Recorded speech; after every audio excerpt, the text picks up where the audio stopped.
The ideal time to plant a tree is during the dormant season. Here I got a crepe myrtle. I've already dug the hole. The hole, you don't want them deep.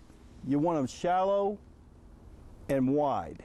That gives the root systems its place to establish itself. And when I put the soil back, it's going to be loose and being able for the roots to travel and grow. Now I'm not going to rip the plant right out of the plot. What I'm going to do is I'm going to cut the pot off the plant. That is, not to destroy any roots.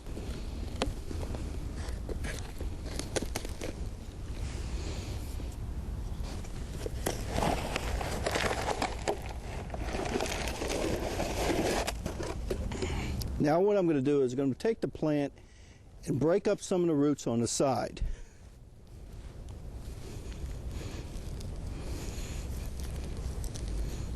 Because over the time of it being in that pot, these roots have grown around it, and we got to loosen those up. Make room for new roots to grow. I'm going to put it in the hole here. Make sure I get it straight where I want it.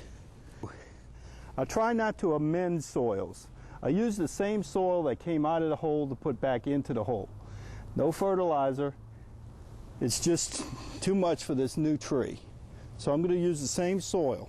And you just want to put a little bit at a time. You don't want the right here at the trunk of the tree where it meets the roots. You don't want that to be below soil. You don't want to smother the roots. Now I'll use a little water for compaction. And you want your tree to get used to its environment. If you put amend soils, it's going to get used to the amended soils and want to stay right there in the same spot with the roots. And so it'll just form like a root ball right here instead of having the roots travel throughout the yard, which it's supposed to do. This tree is far enough away from the house and the utility lines that it will be no bother to either one of them. Will not come in conflict with them. You also want to make sure not just that the utilities of the area, the electric, gas, water, sewer, you got to make sure that it's away from your personal home utilities. You got a sewer line that runs from your house to the street, possible underground electric lines, cable lines, telephone. Got to make sure it's free from those also. You can always call Carolina One Call to check out where those lines do exist on your property. If you notice, I'm trying to avoid putting the soil right on top of the root system because it's lived all its life in a container. And that part of the root system is actually used to being at the top. So I'm not going to cover it up in order not to smother those roots. I just want that at the very top of the area. This is mulch, could be any number of organic material. Clippings, old leaves, leaf debris, bark. What I have here is chips from a chip truck. And the objection of putting mulch on there, and you want to put it 2 to 4 inches thick, is to keep the moisture on those roots. You don't want to put it right up against the trunk of the tree. Keep it about an inch away. It also helps protect it from the environmental temperatures. In the wintertime, they don't get too cold. In the summertime, they stay cool. You notice I'm not building a mound up for the simple reason I don't want the root systems to end up growing into the mulch area. I want the roots to stay in the ground.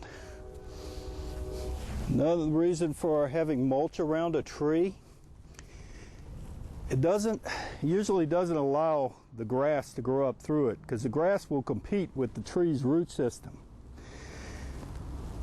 And also it helps protect the tree from mechanical damage. Usually when a mulch is around a tree, the lawnmower, whoever's mowing the lawn, will not bother getting that close to the tree. The maintenance you got to look forward to in the future for this tree is actually just keeping it watered. Making sure that on dry summer days the root system is moist. And the way you check that is just look up under your mulch, pull it back, and make sure the ground is moist underneath. If it's not, the tree needs water. And just happy planting. From PWC, myself, happy Arbor Day, and good luck with your planting projects. Water-wise gardening is an important concept because it helps really the whole community. First of all, it's important to PWC because it helps us preserve the limited water supplies that we have, and it helps us save money and keep our utility bills down by reducing the amount of plant we have to build and helping to delay expansions and that kind of thing. For the customers, it's important because it helps them to reduce their utility bills by using less water. There are several elements involved in water-wise gardening techniques, and the first one is in your site planning and laying your landscape out in a way that takes advantage of the site characteristics, such as shade trees, and planting your plants in areas such as drought-tolerant plants in sunlight areas and the more sensitive ones in the shaded areas. The second function of that would be in your soil preparation. You want to make sure that you mulch your soil and have a lot of organic material in there to help hold the moisture in. You also want to make sure you use plants that are good for this area, that are drought tolerant and use less water. Another important aspect is making sure that you minimize your turf areas. The more grass you have, the more irrigation demands you'll have. So you want to try to minimize that to the most extent possible. Use pine straw areas, natural areas, and those kind of things to help reduce your irrigation needs.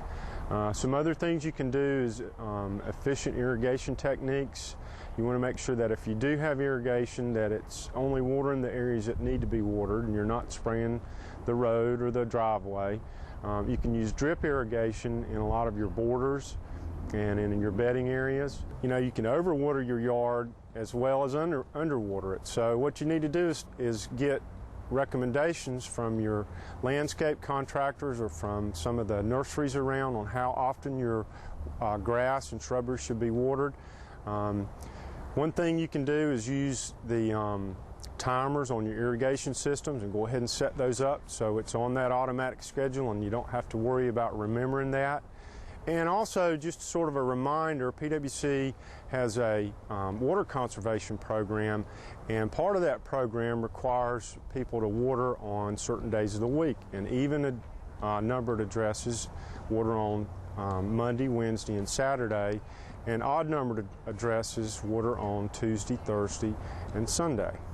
PWC and the Botanical Gardens have partnered on this water-wise garden, so we'll have an actual demonstration place here in Fayetteville where people can come and see these techniques actually in place. If you do decide to come out to the gardens, be sure to pick up one of these brochures.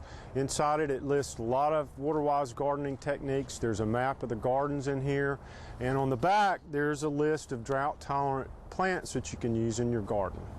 PWC and the Botanical Gardens would like to invite everyone to come out to the gardens and see what we're doing and get a hands-on feel for how the garden works. We'll be offering free admission during the month of April, and we'll also have a small demonstration garden at the Home and Garden Show at the Agricultural Expo Center in March.